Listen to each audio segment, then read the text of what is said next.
All right, this is going to be my attempt to change the fuel filters on a 21 Ram 2500.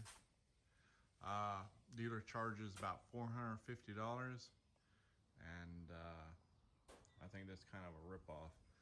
Watched some YouTube videos, figured I could do it myself. Ordered these filters on Amazon, and I also noticed it's only been changed once by the dealer. And if you look back there, you see where they've kind of like gnawed on the top of that. That's the dealership quality right there. So I figured I could do better. And so I'm gonna go ahead and attempt to do the front and back filters, and we'll see how it goes. All right, so I get down here and place my fuel pan. It has a hose that comes off of it that comes about halfway down. I don't have a bigger hose to fit on that, or I'd go ahead and put a hose on there so I can come all the way down to the ground, but we're just going to go ahead and put that pan underneath and turn the cock valve and see if it works. So I did have this little bit larger diameter hose here. I split the end of it and then just kind of push it up over the top of the other one. So now I'm going to do my drain.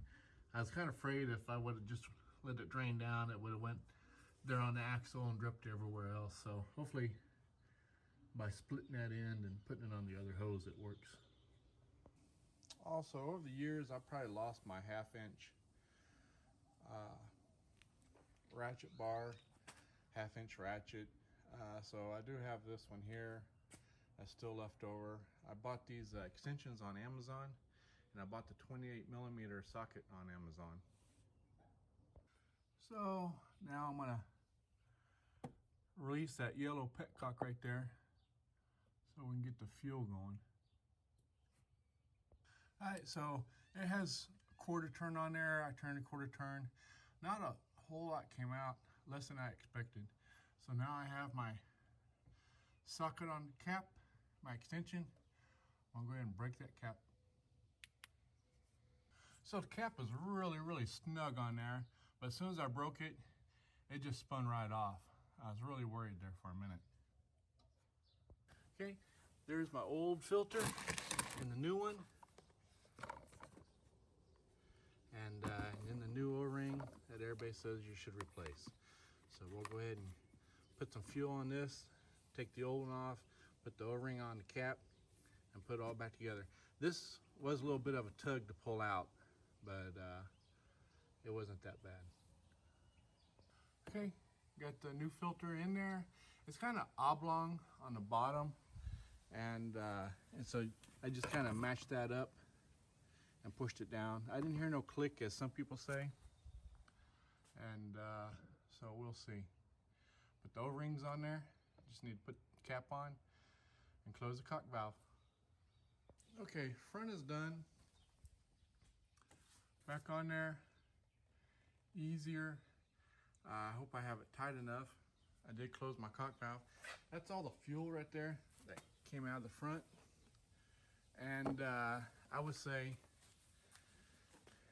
if I do this 2 or 3 more times, the front would take 15 minutes to do.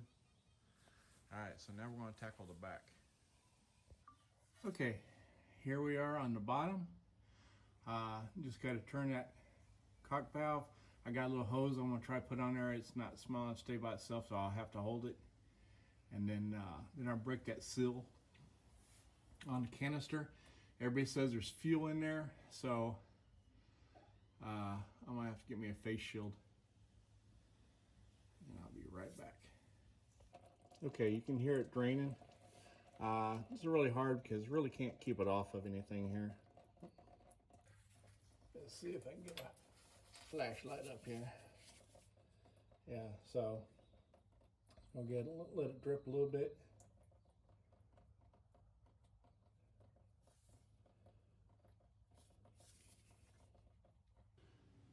All right, got the back filter out.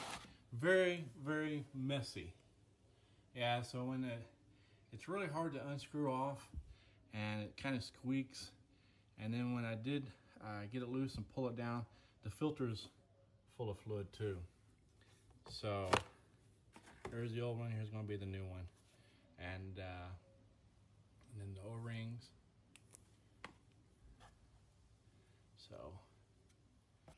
Okay, so I'm gonna line up these slots with the slots up there, push it in. Okay, so I have the back filter changed, got it all cleaned up. Like I said, a very messy job there, and don't see anything there in the front. Tightens up underneath pretty easy. The cock valve underneath turns several turns more than the 1/4 inch at the front shows, and so now I'm gonna go ahead and prime the system, but not start it. All right, we're gonna prime it and hopefully no leaks.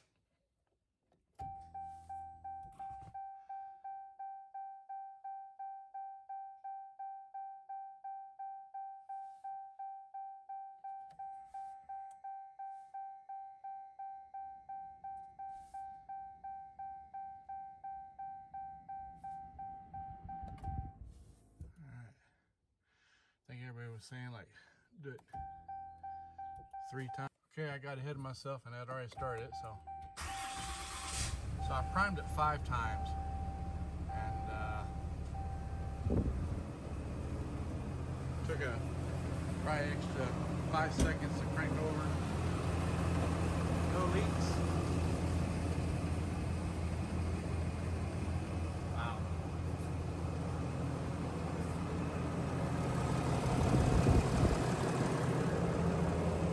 So if I can do this in an hour, try and record, try and make sure I got everything right, anybody can do it.